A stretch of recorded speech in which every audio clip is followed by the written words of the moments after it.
Hey, this is Rick with Outdoor Emergencies at Hiking Emergency Beacon, and today I wanted to talk to you a little bit about tracking and send intervals, and there's some other intervals also. I'd like to do my best to clear that up today. Before I jump into that, please like, subscribe, share, and turn on notifications so you'll be alerted as soon as I put out new videos. So the simplest thing to start with is the tracking. And you get charged for tracking depending on the subscription plan you have. I want to say on the safety plan you get 10 tracks or messages before you start getting charged. On the recreation, I think it's 40, and on the expedition it's unlimited. Now I have the expedition plan because I use mine all year long, and it makes sense for me personally to have that. So if you're going out on a long adventure, you may go and switch your subscription plan to the expedition and either suspend it after that for the next month or the months after it that you're not using it, or you may then change back to the safety or recreation. You can do that to save money. And I've had a lot of people ask me questions and are concerned about the finances, the money, the cost of it. So if you're concerned about that, there are ways to save money, and I'll put a link here in the on the screen and in the description below of how you can save money by, when you're tracking with your subscription plans. But the basics here is the bottom line. When you're out on a long adventure and you want people to see where you're at and be able to track you in case something happens, then I would send them the map share link. Now you have to have an inReach subscription to do this, but send them the map share link so then they can click on it and they can see where you're at, and they can also then initiate a message to you. Sending a message on the map share link is the only way for people to initiate a message to you unless they have a Garmin inReach device. So tracking is really mostly about letting other people see where you're at, and it is very important.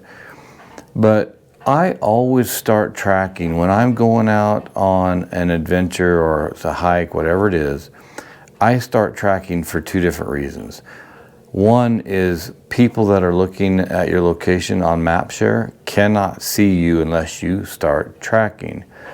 So if I go out on a week-long trip, I put it on auto tracking, because when I turn my device off at night, if I wake up and forget to turn on tracking or start tracking, they won't be able to see where I'm at. So when on a long trip, I will have it on auto track.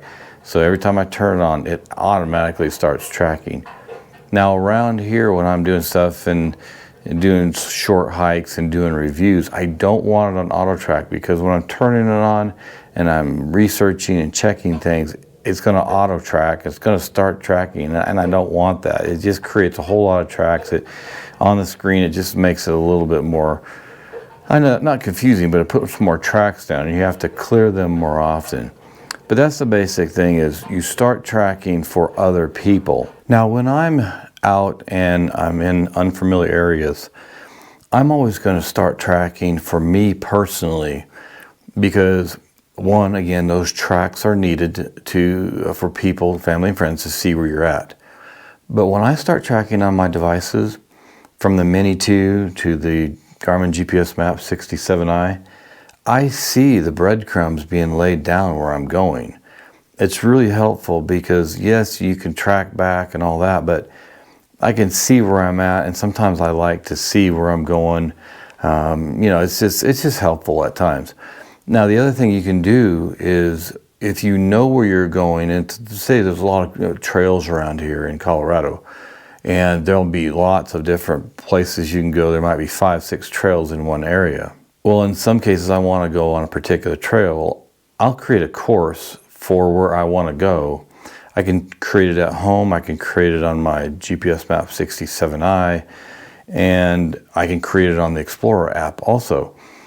So then I can start navigating. Well, if you start navigating, you see, I think it's in front of you, it's magenta or red line in front of you where you're going. And then behind you, I believe it turns cyan. I'll have an image on the screen of that. So tracking, again, if I'm not navigating, starting tracking lets me see breadcrumbs on my own device. So personally, I like that. Well, let's talk about intervals for a second. And there are several intervals. So on the GPS Map 67i is what I'm currently looking at today. The Mini 2 is a little bit different, but there's still the same concept on this stuff. So if I go into the menu and then I go to Setup, and then under Setup I go to Tracking. Under Tracking I have Auto Track is off, that's okay. And Link with Recording is on. And then Moving Interval is set at 2 minutes. Now the moving interval is when you're moving, it's going to send a track to MapShare, or I guess that's the main thing is, when you want to share your location, you use MapShare. So when you're moving, I have it on 2 minute intervals. So if I go into this, there is from 2 minutes to 30 minutes, 1 hour, all the way up to 4 hours. All right, so that's the first interval that you need to consider, is how often do you want to send tracks to MapShare. The other interval that shows up is under recording. So if you go into recording and there's an interval there. First of all, I want to say there's a record method, and mine is on auto. Now, when you have record method on auto, and this is for you if you say you're on a new course and there's no apps that show this course or use this trail, you can record it. So mine's on record on auto, because what that does is if you change direction or you change speed, it's going to record it. Now you can change it to say time, distance, and auto. So if I were to go to time, then under interval, right now it's set under 30 seconds, but then I can go and change it. But if I go back to record method and I change it to auto, then when I go to interval, then it says, right now mine says most often, and then there's more often, normal, less often, least often. I have mine on most often because I'm doing videos. I want everyone to see more detail. Now, I've been out on a trail before. They created a brand new open space out here in Colorado near where I live, and there were none of the hiking apps had these trails listed. So I went out there and I put it on most often. I think I was actually using my Mini 2, and that's slightly different, but I did the same thing where I set my recording details so really high. So it was laying a breadcrumb down like every 20 feet maybe. I mean, it was I'll show you an image of that, and there'll be a link in the description below of that particular video of how I went and created a course or a trail that I then had back home where I could see it, and if somebody else wanted it, I could show them the trail I went on. And so right now I have this on most often.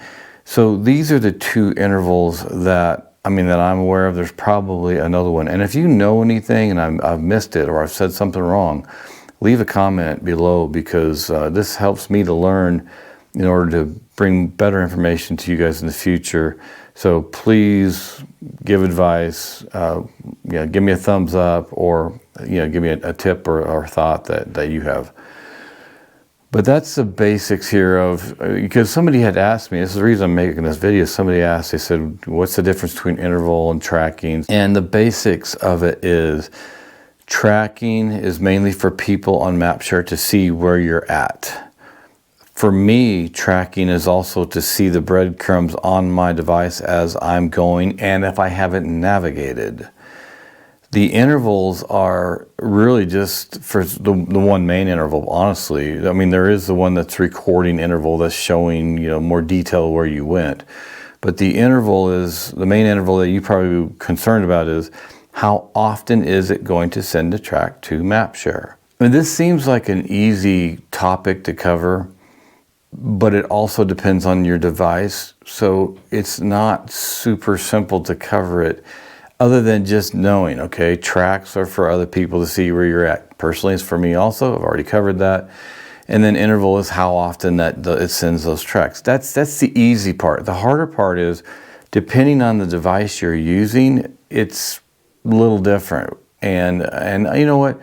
I'm going to real quick show on the Mini 2, there's a difference in the how you show it, or the interval and the recording level or activity recording on the Mini 2. In fact, I'm going to grab my Mini 2 real quick, and I'm just going to show you that and just tell you how it's different than the 67i. Okay, just for those of you who really don't know the difference, the 67i is here, the Mini 2 is here. There's quite a difference in size. The 67i has a lot more functions and power. Not power as in battery, but there's a lot of things it offers that the Mini 2 doesn't. Now, if the Mini 2 is synced with your smartphone, then yes, there's a lot of power, almost similar to the 67i. But again, it pales in comparison to what the 67i offers. The 67i has a lot more flexibility or power as in how you navigate. It's a lot better for that. But let's go over the differences right now with the Mini 2. So you go into the menu and then I go up to settings, and then under settings, then you go to tracking. And in tracking, this is where you have the send interval. Now, my send interval is on 2 minutes, just like my 67i, and you can turn that off, or you can change it from 2 minutes. Let's see, it goes all the way down to 4 hours. Okay, so that is the send interval, and again, mine's on 2 minutes. Now, this is where it's different on, it says activity recording. Remember that tracking is always for people to see where you're at, but this activity recording, and when I hit on it, let's see, this is where on the Mini and the Mini 2, if I want to go, there it says standard and high detail. When I'm on a new trail, like that one I was telling you about, where it was a brand new open space trails, there was 3 or 4 trails in that area, it wasn't on any hiking apps. I went out and I set my activity to high detail, and it just nailed that course. I mean, you can see those spots. I've already showed it. I'll show you one more time here. This is where the complexity gets a little bit higher when you're talking about intervals, send intervals, activity recording, because it is a little different depending on the device. Everything you want to know, honestly, that every time I call Garmin and talk to them, what they're doing is they're going to Support.Garmin for that device, and they're looking up the information, and then they're telling me stuff. So I have learned over time with Garmin, before I go and call them, I'm going to Support.Garmin. I'm typing in the device I have, like in this case here, I'm typing in inReach Mini 2. If I have the GPS map 67i, I type that in, and then it goes to basically the owner's manual and all the questions associated with that device. And then you can research it. I would highly recommend that you go do that. Now, if you're going to ask me a question here, a lot of times I'm just going to answer and not send you to that area. But if it's a complicated question, I really highly recommend you go look at Support.Garmin first. But again, I'll always be here to help as much as I possibly can. All right, that's it. I've kind of worn this out a little bit and maybe confused people, but again, keep it simple. Tracking is for people to see where you're at. And personally, for me, especially on the Mini 2, when I start tracking, it lays breadcrumbs down. So I like to see that on the device. And then the interval, specifically the send interval, is mostly about how often it sends the tracks to people who are watching. All right, that's it. If you have any questions or advice, please leave that below. Thanks for joining me here today on Hiking Emergency Beacon. Please like, subscribe, share, and turn on notifications so you'll be alerted as soon as I put out new videos. And if you'd like to support Hiking Emergency Beacon, there's a link in the description below. Again, thanks for sticking with me on this video, and I will see you back out here in Colorado soon.